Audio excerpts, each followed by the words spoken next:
देशभरात कोरोनाच्या तिसऱ्या टप्प्यातील लसीकरणाला सुरुवात झाली आहे. राज्यात कोरोनाचे हॉटस्पॉट बनलेल्या अमरावती जिल्ह्यातील कोरोनाच्या तिसऱ्या टप्प्यातील लसीकरणाला 1 मार्च 2021 रोजी सकाळी 10 वाजतापासून सुरुवात झाली आहे. या लसीकरणामध्ये 60 वर्षावरील ज्येष्ठ नागरिकांना आणि दुर्धर आजार असलेल्या लोकांना लसीकरण केले जात आहे. अमरावतीच्या जिल्हा सामान्य रुग्णालय परिसरात असलेल्या लसीकरण केंद्रावरच या लसीकरण केंद्राला सुरुवात झाली आहे. या तिसऱ्या टप्प्यातील लसीकरण केंद्राचे उद्घाटन जिल्हाधिकारी शैलेश नवाल यांनी केले. सकाळपासूनच सुरू झालेल्या लसीकरणाला ज्येष्ठ नागरिकांनी चांगला प्रतिसाद दिला असून अमरावती जिल्ह्यासाठी तिसऱ्या टप्प्यातील लसीकरणाला तब्बल 60,000 डोस आले आहेत. ग्रामीण भागांमध्ये लसीकरणाला सुरुवात होऊन तेव्हा अमरावती जिल्ह्याला अधिक लसीचे डोस मिळणार आहे. लस टोचून घेण्यासाठी नागरिकांना कोविड ॲपवर जाऊन नोंदणी करावी लागणार आहे. ज्या लोकांकडे मोबाईल नाही किंवा ज्यांना मोबाईलची फार माहिती नाही त्या लोकांनी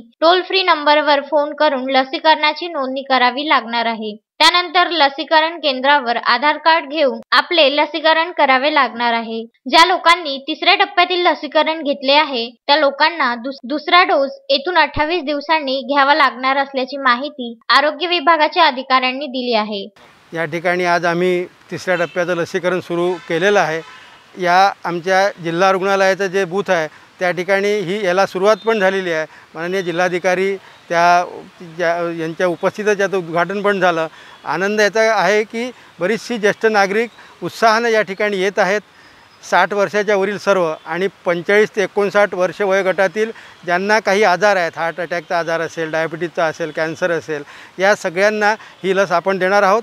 अमरावती जिल्ह्यामध्ये जी काही रुग्णालये महात्मा ज्योतिबा फुले योजनेअंतर्गत आहेत त्यातील 8 रुग्णालयांनी आम्हाला ही लसीकरण करण्याची संमती दर्शवलेली आहे आणि त्या ठिकाणी पण हे लसीकरण लवकरच सुरू होणार आहे. आमच्याकडे सध्या 60,000 डोजेस आहेत आणि परत ती अजून काही डोजेस प्राप्त होणारच आहेत. अनिकेत ठाकरे, विदर्भ न्यूज, अमरावती.